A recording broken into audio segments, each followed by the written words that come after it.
और बुलेटिन के आगाज में आपको बताएं कि ईद में सिर्फ एक दिन रह गया है और ट्रांसपोर्टर्स ने अपनों के साथ ईद मनाने जाने वाले परदेसियों की खुशी किरकिरी कर दी है। इंटरसिटी ट्रांसपोर्टर्स ने किरायों में होशरुबा इजाफा कर दिया है। मज़ीद तफसीलात जानेंगे हमारी नुमाइंदा राबेल अशरफ से।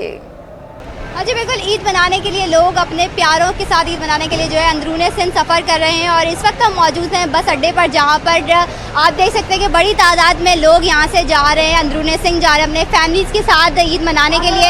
ईद उल अज़हा में अभी चंद रोज़ ही बिल्कुल बाकी रह गया है समझे, तो लोग जो है यहाँ से जा रहे हैं अपनी फैमिलीज़ के साथ। कोई लाड़काना जा रहा है तो कोई सांगड़ जा रहा है और यहाँ पर जो है हमारे साथ एक शहरी मौजूद है जो कि यहाँ से सफ़र कर रहे हैं कराची से अपने प्यारों के साथ ईद मनाने के लिए। हम उनसे जानते हैं कि भाई बताइएगा कहाँ जा रहे हैं आप और किराया कितने का था और अब कितने का लिया? सबसे पहले मैं आप चैनल की शुक्रिया अदा करता हूँ और दूसरी बात है कि मुझे ट्रैवलिंग करनी है Karachi to from Bihar. Obviously बात यह है कि यहाँ पर जो किराए का जो रुझान बढ़ा है वो तो वेरी क्रिस्टल है बात है कि ईद के दिनों में ये किराया बढ़ जाता है और लोग महंगाई की वजह से, पहले से ही महंगाई इतनी बहुत ज़्यादा है कि वो किराया और ऊपर से दूसरे अखराजात को वो फेस कर रहे हैं, डेफिनेटली वो फेस कर रहे हैं। तो काइंडली मैं I urge from the government of Sindh of government that minimise the wages of the जो इंफ्रास्ट्रक्चर है और जो किराए के अखराजात हैं उसमें कमी की जाए। दूसरी बात यह है कि जो लोग यहाँ पर सफ़र हो रहे हैं डेफिनेटली वो अपने घरों में जाएंगे और वो यहाँ घंटों ट्रैफिक की वजह से वो यहाँ पर वेट कर रहे हैं, तो उनके जो पहले से ही इतने। बताइएगा कि आपकी वहाँ पे जो जहाँ जा रहे हैं वहाँ पे आपकी फैमिली वगैरह रहती है और हर साल जाते हैं या अभी जा रहे हैं? नहीं, मैं तो हर साल ही जाता हूँ ईद के दिनों में, बल्कि मैं डेलिबरेटली फ्रीक्वेंटली मैं जाता रहता हूँ। ईद के दिनों में भी जाता हूँ और वैसे भी मेरा होना जाना रहता है। ठीक है, तो जी बिल्कुल, जैसे कि आपने सुना हमारे साथ शहरी मौजूद है, उनका यही कहना है कि ईद उल अज़हा की आमद है और अपने फैमिली के साथ ईद मनाने के लिए लोग जो है कराची से कोई सांगड़ जा रहे थे, कोई लाड़काना यहाँ पर सफ़र कर रहे हैं अपना। उनका यही कहना है कि किराए जो पहले पिछले साल कम थे, जैसे 1200 तक के किराए थे, जो अब जो है उनकी ईद से कबल उसकी किरायों में भी इजाफा हो गया। कीमत अगर 1200 रुपये दी थी और वही किराया जो है वो 2200 रुपये में जो है आवाम यहाँ से सफ़र करके आगे अंदरूनी सिंध जा रही है। जी, कराची पुलिस ने ईद उल अज़हा का सिक्योरिटी प्लान भी तैयार कर लिया। ईद के मौके पर मजमूई तौर पर 16,000 से ज़्यादा पुलिस अफसरान और अहलकार तैनात होंगे। ईद जोन की अगर बात करें तो ईद जोन में खाले जमा करने के 115 मकामात इंतहाई हसास करार दिए गए। इसी तरह जबकि बगैर इजाज़त खाले जमा करने पर पाबंदी के खिलिए दफ़ा 144 नाफिज कर दी गई है। मज़ीद तफसीलात लेंगे शाहज़ेब हुसैन से, बताइएगा।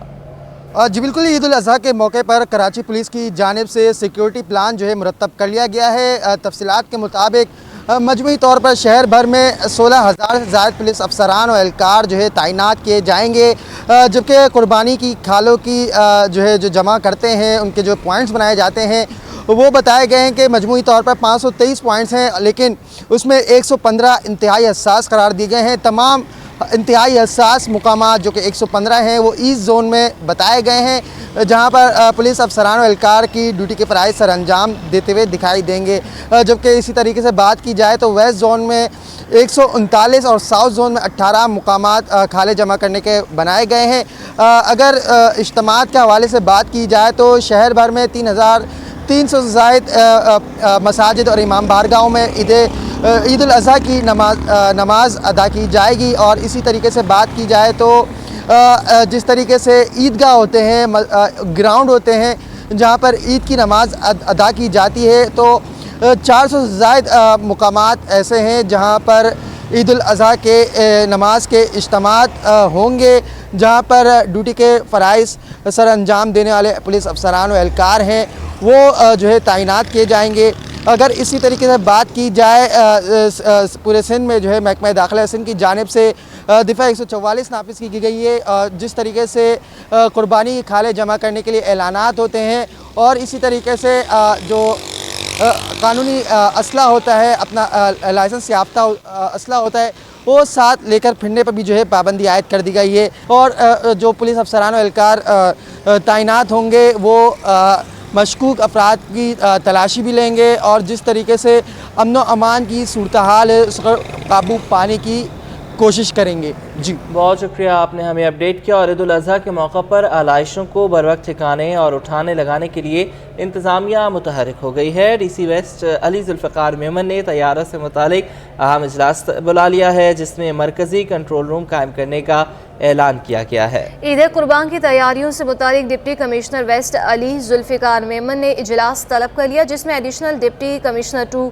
असिस्टेंट कमिश्नर मोमिनाबाद और डिस्ट्रिक्ट वेस्ट के तीनों टाउन के चेयरमैन और वाइस चेयरमैन शरीक हुए। इजलास में सॉलिड वेस्ट मैनेजमेंट को पाबंद किया गया कि वो आलाइशों को बर वक्त उठाने और ठिकाने लगाएंगे। इस सिलसिले में कोई कोताही बर्दाश्त नहीं की जाएगी। अली जुल्फ़िकार मेमन का कहना था कि ईद उल अज़हा के 3 दिन आवाम की सहूलत के लिए DC ऑफिस में कंट्रोल रूम कायम किया गया है जहां आवाम अपनी शिकायत दर्ज करवा सकेंगे। इजलास में SP कोरंगी के अलावा मुतल्लिका इदारों के अफसरान भी शरीक हुए। और नाज़रीन, बड़ी ईद की आमद है। मारूफ मॉडल फातिमा हसन कहती हैं कि ईद पर घर पर खूब हल्ला गुल्ला होता है, ईद की रात को भी खूब रौनक रहती है। इस पर बात कर लेते हैं सैयद ज़ुबैर राशिद से, बताइएगा। हाँ जी बिल्कुल, हर दिल अज़ीज़ मॉडल फ़ातिमा हसन इस वक्त हमारे साथ बराह रास्त मौजूद हैं और ईद की तैयारियां जो हैं शहर कायद में अभी से मनाई जा रही हैं। तो फ़ातिमा हसन जो है बड़ी ईद की तैयारियां कैसे बना रही हैं, उनके घर में अभी तक कुर्बानी का जानवर आया कि नहीं आया, इन्हीं की ज़बानी जान लेते हैं। फ़ातिमा, बहुत बहुत शुक्रिया। मुझे बताएं, बकरे वकरे ख़रीदने का, टहलाने का शौक़ रखती हैं? रखती तो नहीं हूँ, बस घर पे अम्मी अब्बू ये सारी चीज़ें करते हैं तो बस खुद नहीं जाके करती, बट मतलब फेस्टिविटीज़ में हिस्सा ज़रूर लेती हूँ। मेरी ईद जो है वो वैसे अमूमन लाहौर में गुजरती है बिकॉज़ मेरा ससुराल वहाँ पे है, तो मैं इंशाल्लाह लाहौर जा रही हूँ और वहाँ पे मेरी ईद गुजरेगी और बहुत सारा फैमिली टाइम स्पेंड करूँगी, बहुत सारा शीर खोरमा खाऊँगी, मज़े के चॉप्स भी खाऊँगी। मैं आई लव गोश्त। गोश्त की शौकीन है? मैं बहुत शौकीन हूँ, आई लव गोश्त। अच्छा, सिर्फ खाने का ही शौक़ रखती हैं या कुछ बनाने का भी शौक़ रखती हैं? यार अभी उन्होंने भी मुझसे यही पूछा था, क्यों पूछ रहे हो ऐसे सवाल। मैं सिर्फ खाने का शौक़ रखती हूँ, बनाना नहीं आता मुझे। सही। तो ये बताएं कि ईद के पहले दिन क्या मसरूफ़ियत रहती है और चांद वाले दिन मेहंदी वेंदी लगवाने का शौक़ रखती हैं? चूड़ियाँ ख़रीदना, मेहंदी ख़रीदना, मार्केटों में जाना, चहलकदमी करना, विंडो शॉपिंग करना, कुछ ऐसा शौक़ है? सारा बचपन यही किया है, लाइनों में लगे रहते थे। मेहंदी वाली जो बेस्ट मेहंदी वाली लड़की होती थी उसकी लाइन में लगते थे और वेट करते रहते थे घंटों के इन्हीं आंटी से मेहंदी लगवानी है। अब वो चीज़ें ज़रा कम हो गई हैं, शायद मैं मसरूफ़ हो गई हूँ या क्या, आई डोंट नो, बट शौक़ अभी भी है। मेहंदी का भी शौक़ है, चूड़ियों का भी शौक़ है और सबसे ज़्यादा तस्वीरें खिंचवाने का, बिकॉज़ ईद पे तैयार होने का फ़ायदा ये है कि फिर सब हम तस्वीरें खिंचवाते हैं और इंस्टाग्राम पे लगाते हैं। हाँ। कुर्बानी का जो जज्बा है वो ना भूलिएगा।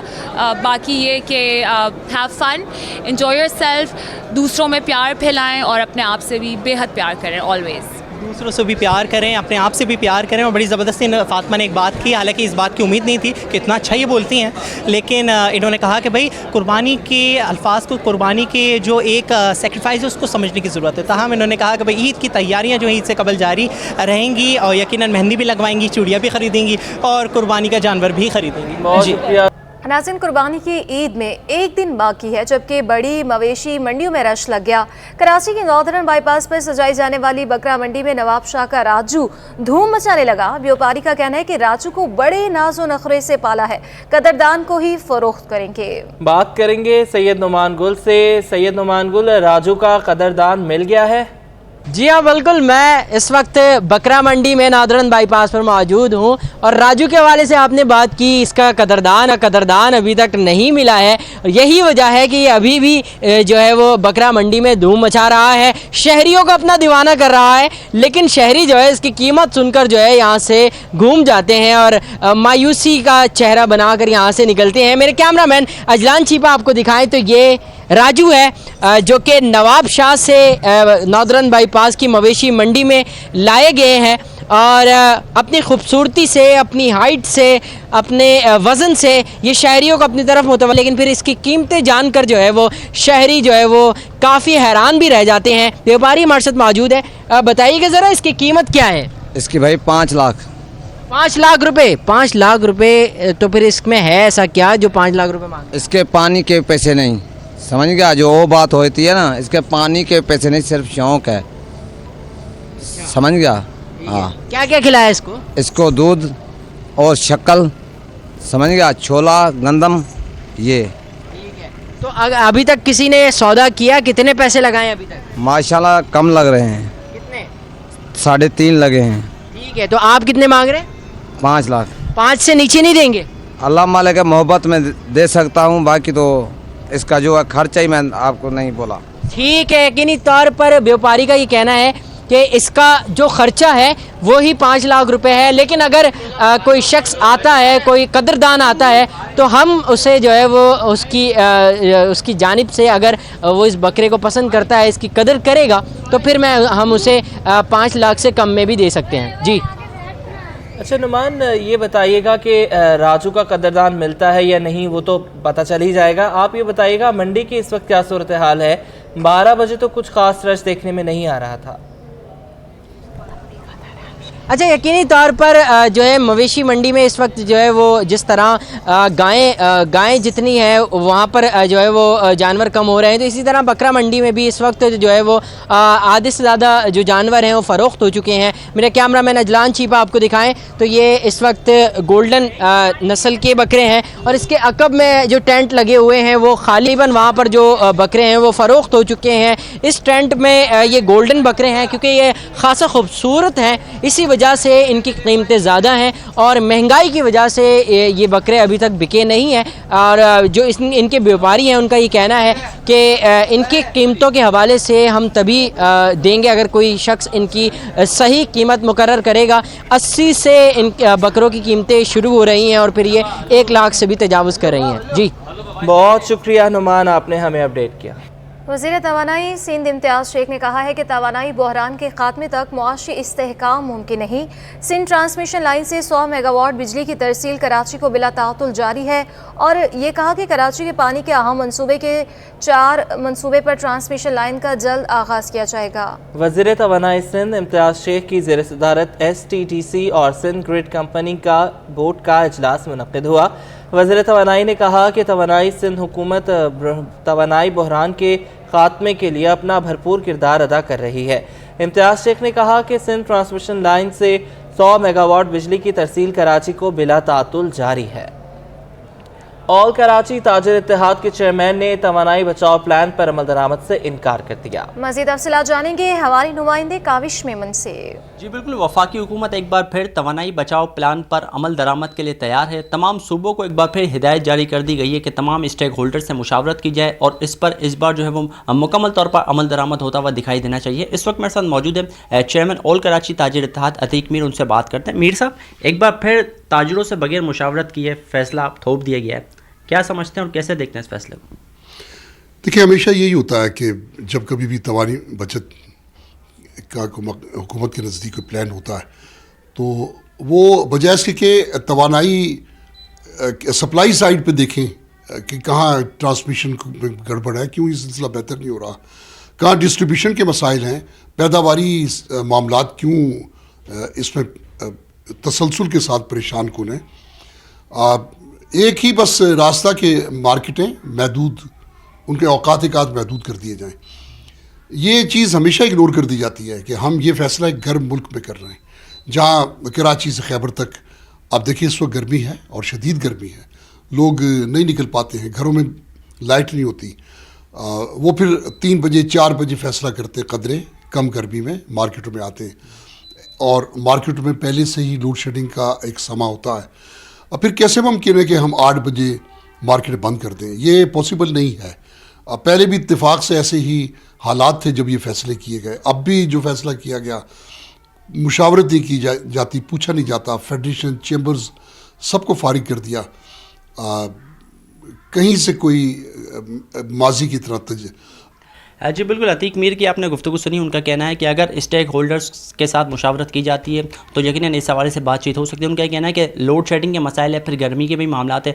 अगर दिन के औकात में मार्केटों में बिजली की बिला ताअतुल फराहमी का अमल जारी रहता है तो फिर यकीनन रात 8 बजे तो नहीं लेकिन रात 9 बजे तक मार्केट ज़रूर बंद करने का ऑप्शन मौजूद है। सिंध गवर्नमेंट अस्पताल कोरंगी पर नाजायज़ पार्किंग मरीज और उनके अहल खाना के लिए दोहरा अज़ाब बन गई है। बात करेंगे इरफान अब्बासी से। जी जी बिल्कुल, किसी भी हॉस्पिटल के बाहर वैसे भी जो पार्किंग है वो ममनू है, नहीं हो सकती, लेकिन सिंध गवर्नमेंट अस्पताल कोरंगी के बिल्कुल बाहर यहाँ पर गैर कानूनी पार्किंग लगाई गई है, जिसके बायस यहाँ जो मरीज़ और उनके साथ जो अटेंडेंट है उन्हें काफ़ी ज़्यादा मुश्किलात का सामना करना पड़ रहा है, क्योंकि पार्किंग के अंदर जो फ़ीस है वो 20 रुपये रखी गई है। इसके अलावा अगर अस्पताल के अंदर का जिक्र करें तो यहाँ सिंध हुकूमत की जानिब से तमाम जो तिब्बी सहूलियात हैं, चाहे उसके अंदर अल्ट्रासाउंड हो, चाहे एक्सरे हो, सिटी स्कैन हो, लेबार्ट्री के किसी भी किस्म के टेस्ट हो, या फिर किसी डॉक्टर को दिखाना हो, ये तमाम की तमाम जो सहूलियात हैं वो सिंध हुकूमत की जानिब से बिल्कुल मुफ्त फराम की जा रही है। लेकिन सिंध गवर्नमेंट अस्पताल कोरंगी के बाहर पार्किंग लगाई गई है और इस पार्किंग के अंदर आप देख सकते हैं कि जो बिल्कुल गेट है, उस गेट से भी अंदर अगर लोग आते तो वहाँ बैठा हुआ जो चौकीदार है वो इशारा करता है कि आप अपनी बाइक को बजाय अस्पताल के अंदर ले जाने के यहाँ पर पार्किंग के अंदर खड़ी कर दें, और फिर उसके बाद पहले पार्किंग की मद में जो है वो 20 रुपये अदा करना पड़ते हैं, और फिर 20 रुपये देने के बाद मरीज़ को अंदर जाना पड़ता है। इसके अलावा हमने ये भी देखा कि जो यहाँ गैर कानूनी पार्किंग लगाई गई है, उस पार्किंग के बाइस जो मरीज़ हैं, उनके अटेंडेंट हैं, उनके दरमियान और जो पार्किंग इंतज़ामिया है उसके दरमियान अमूमन तल्ख कलामी जैसे वाक़यात होते हैं, और ये तल्ख कलामी के वाक़यात बढ़ भी जाते हैं। इस हवाले से हमने अस्पताल इंतज़ामिया का मौक़िफ़ जानने की कोशिश की थी, तो उन्होंने कैमरे के सामने नहीं आने की दरख्वास्त पर बताया कि उनका इस पार्किंग से कोई ताल्लुक़ नहीं है, ना ही उन्होंने इस पार्किंग को लगवाया है। ताहम उनका कहना था कि पहले भी जो गाड़ियाँ हैं वो अस्पताल के अंदर आती थी, वहाँ आकर खड़ी होती थी, और फिर इन्होंने देखा कि जो बाइकें उनकी चोरी शुरू हो गई, चोरी के वाक़यात शुरू हो गए, जिसके बाद जो है वो मज़ीद सिक्योरिटी बढ़ाई गई थी। लेकिन अब जो पार्किंग है सिंध गवर्नमेंट अस्पताल कोरंगी के बाहर, इस पार्किंग के बायस लोगों को काफ़ी ज़्यादा मुश्किलात का सामना करना पड़ा है। बहुत शुक्रिया इरफान, आपने हमें अपडेट किया। रूस के साथ समुद्री रास्ते से बराह रास्त तजारत, खाम तेल से लदा दूसरा रूसी जहाज़ क्लाइड नोबल कराची एयरपोर्ट पहुँच गया। रूसी जहाज़ खाम तेल के साथ फिलवक्त आउटर एनकरेज में लंगर अंदाज, बर्थिंग प्लान फाइनल होते ही जहाज़ को ऑयल पेड़ पर लाने के काम का आगाज़ होगा। KBT हुकाम के मुताबिक खाम तेल से लदा रूसी जहाज़ क्लाइड नोबल कराची पोर्ट पहुंच गया। हुकाम का कहना है कि रूसी जहाज़ खाम तेल के साथ बंदरगाह की हदूद में लंगर अंदाज है। जहाज़ की बर्थिंग प्लान फाइनल होते ही जहाज़ को ऑयल पेयर पर लाने का काम का आगाज़ मुतवक्की है।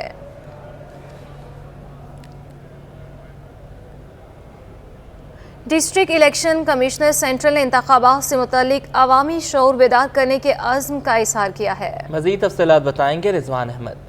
जी बिल्कुल, इलेक्शन कमीशन ऑफ पाकिस्तान की जानिब से अगले आम इंतखाबात की तैयारियों का आगाज़ कर दिया गया है, और इस सिलसिले में 17 जून से एक बाकायदा मुहिम का आगाज़ किया गया है जो कि 13 जुलाई तक जारी रहेगी, जिसके दौरान ये सहूलत आवाम को फराम की गई है कि वो अपने वोट के इंदराज, इखराज और दुरुस्तगी के हवाले से जो है वो इलेक्शन कमीशन की जो दफातर हैं वहाँ पर जो है इसका इंदराज करवा सकते हैं, और इसके साथ साथ जो है नादरा की सहूलत भी जो है उनको हासिल होगी। कमर शुजात हमारे साथ मौजूद, इनसे बात करते हैं। बहुत शुक्रिया सर। फरमाइएगा, अब तक की जो एक्टिविटी रही, क्या उसके मुस्बत नताइज मुरतब हुए और क्या क्या आपकी जानिब से किया गया? जनाब, पब्लिक का बड़ा बेहतर रिस्पांस आया है, क्योंकि जो हमने मुतवातिर सोशल मीडिया के ज़रिए, टीवी चैनल्स के ज़रिए जो अब तक सेमिनार और वोटर एजुकेशन मुहिम के प्रोग्राम किए, उसमें ज़्यादा से ज़्यादा पॉलिटिकल स्टेक होल्डर और NGOs जो कि हमारे मेन टूल्स हैं उन्होंने शिरकत की, और उसका बाकायदा रिज़ल्ट भी हमें मिला कि मुख्तलिफ़ फोरम पे जाके वो सेमिनार मुनक्कद हुए। स्पेशली जो फ्राइडे को हमने एक चर्च में प्रोग्राम रखा था जिसमें ट्रांसजेंडर माइनॉरिटी कम्युनिटी से रिलेटेड लोग थे, तो वहाँ पर भी तमाम स्टेक होल्डर जो यूनियन कौंसिल की सतह के थे, क्योंकि हमें ग्रास रूट लेवल पे उन पसमानदा वोटर्स को आइडेंटिफाई करना है जिनके वोट का इंदराज रह गया है या उनका वोट ट्रांसफ़र होने से रह गया, ताकि आने वाले आम इंतखाबात में किसी को कोई भी वोट के हक से महरूम ना रह सके। बिल्कुल, कहा यह जा रहा है कि वोट की ताकत से जो है कौमों का मुस्तकबिल जो है वो संवारा जा सकता है। बेहतरीन मौका इलेक्शन कमीशन की जानिब से फराम किया गया है। हर उस बालिग शख्स को जो कि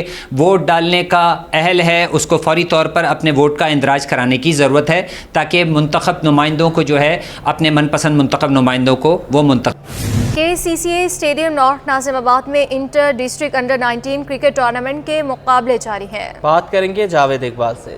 जी मैं इस वक्त KCCA स्टेडियम नॉर्थ नाजिमाबाद में मौजूद हूँ, जहाँ पर हमारे साथ मौजूद हैं KCCA जोन 5 के साबिक चेयरमैन खालिद नफीस साहब। इनसे बात है। खालिद साहब, किस तरह देख रहे हैं नए सेटअप, समझ रहे हैं कि इससे फ़ायदा होगा नौजवानों को, क्रिकेट ज़्यादा होगी, मैचेस ज़्यादा मिलेंगे लड़कों को? ये नए सेटअप आने के बाद क्रिकेट में बड़ी तब्दीली आई है। पहले हर जोन की एक ही टीम बनती थी, अब हर जोन की 4 टीमें बनती हैं, वो आपस में खेलती हैं। उनकी जो परफॉर्मेंस होती है इस बुनियाद पर एक टीम मुंतखब की जा रही है। यही 19 में हुआ, यही डिस्ट्रिक्ट में हो रहा है।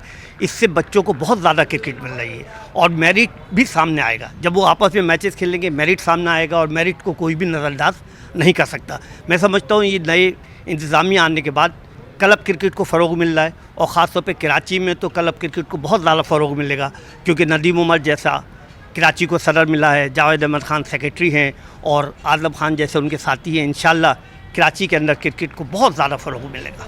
अच्छा ठीक है, डोमेस्टिक क्रिकेट में डिपार्टमेंट क्रिकेट बहाल हो गई और चीज़ें मैचेस बढ़ गए, लेकिन अभी भी जो नया एक क्रिकेट बोर्ड में आ रहा है उसमें कराची लाहौर की नुमाइंदगी नहीं क्रिकेट बोर्ड की गवर्निंग बॉडी में। दरअसल बुखारी साहब के बाद ऐसा हुआ कि हमारे जो लोग ऐवानों में गए वो कराची की नुमाइंदगी को ख़त्म करा के आ गए। जब तक बुखारी साहब मौजूद थे तो कराची और लाहौर की नुमाइंदगी बोर्ड में लाजमी हुआ करती थी, लेकिन बड़े अफसोस के साथ कहना पड़ता है कि उसके बाद फिर नंबरवारी शुरू हो गई। कराची के बाद हैदराबाद बनेगा, हैदराबाद के बाद वो बनेगा। इससे क्रिकेट को नुकसान होगा। उसकी वजह ये कि कराची क्रिकेट की नर्सरी है। जब कराची का बंदा गवर्निंग बॉडी में नहीं होगा, लाहौर का बंदा गवर्निंग बॉडी में नहीं होगा, तो सही नुमाइंदगी नहीं हो सकेगी। कराची और लाहौर को मुस्तकिल रखना चाहिए।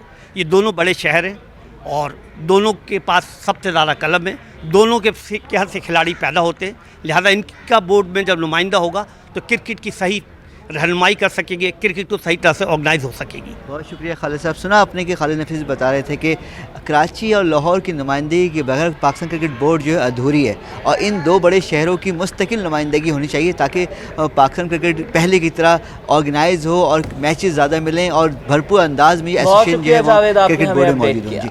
नॉर्थ नाज़िमाबाद इस्लाहुद्दीन अकेडमी में प्राइम मिनिस्टर यूथ प्रोग्राम के तहत सिंध हॉकी लीग जारी है। मज़ीद तफसीलात जान लेते हैं हमारे नुमाइंदे मोहम्मद हमाद से। जी, prime minister youth programme talent hunt के तहत जो है वुमेंस हॉकी लीग के जो मैचेस हैं वो इस वक्त इस्लाहुद्दीन अकेडमी में खेले जा रहे हैं और इस वक्त जो है सक्कर और लाड़काना के दरमियान मैच जारी है। मेरे साथ मौजूद हैं लाड़काना की कोच राबिया भुट्टो, हम उनसे बात कर लेते हैं। मुझे बताइएगा राबिया, कैसा लग रहा है ये इवेंट? आप कराची आई हुई हैं खेलने के लिए लाड़काना से, तो यहाँ का वेन्यू आपको कैसा लगा, इंतज़ामात कैसे हैं? और लड़कियों में हमने देखा काफ़ी टैलेंट है। कहा जाता था अमूमन के जो है सिंध और कराची की लड़कियां जो हैं वो ज़्यादातर स्पोर्ट्स में नज़र नहीं आती, लेकिन हमने देखा कि आज अब जो है ज़्यादा लड़कियां नज़र आ रही हैं ज़्यादातर हर स्पोर्ट्स में। तो कैसा लग रहा है आपको ये इवेंट और कैसा देखती है इस इवेंट को? अस्सलाम वालेकुम। पहले तो मैं आप सबका शुक्रिया अदा करना चाह रही हूँ। मुझे बहुत मज़ा आ रहा है क्योंकि वाकई हम इंटीरियर सिंध वाली बच्चियाँ कम ही यहाँ पे आती हैं, मगर जब हम यहाँ पे आए हैं तो हमें बहुत मज़ा आ रहा है। मेरी बच्चियाँ एंजॉय करी हैं और माशाल्लाह से हम एक गेम जीत चुके हैं और उम्मीद है कि आगे भी हम जीतें इंशाल्लाह। तो क्या समझती हैं कि अब जो यहाँ से जो सिलेक्शन की जाएगी उसके बाद इनको जो है सिंध की 2 रीजन्स टीमों में इनके नाम डाला जाएगा, तो ऐसा आपको कोई ऐसा खिलाड़ी नज़र आई हो जिसमें बहुत ज़्यादा पोटेंशियल हो और वो आगे जाके पाकिस्तान भी खेल सकती है? जी जी, मुझे यहाँ पे बहुत सारी सिंध की बच्चियाँ मुझे बहुत नज़र आ रही हैं जो आगे जाके ये इंटरनेशनल लेवल तक जा सकती हैं। बहुत सारी ऐसी बच्चियाँ हैं। देखिए बिल्कुल, ये हमारे साथ मौजूद थी राबिया भुट्टो जो कि लाड़काना की कोच है। इनका ये कहना है कि अब जो है लड़कियों का जो है रुझान बढ़ता जा रहा है स्पोर्ट्स की तरफ और हॉकी में जो है लड़कियां बढ़ चढ़ कर जो है वो शिरकत कर रही हैं। इनका ये भी कहना है कि इन मैचेस से जो है लड़कियों को सेलेक्ट करके सिंध की 2 रीजन टीमों में जो है वो डाला जाएगा और फिर इनको जो है नेशनल लीग जो होगी उस नेशनल लीग में जो लड़कियाँ परफॉर्म करेंगी वहाँ उस परफॉर्मेंस की बुनियाद पर जो है इनको पाकिस्तान खेलने में आसानी होगी। शुक्रिया मोहम्मद हमाद।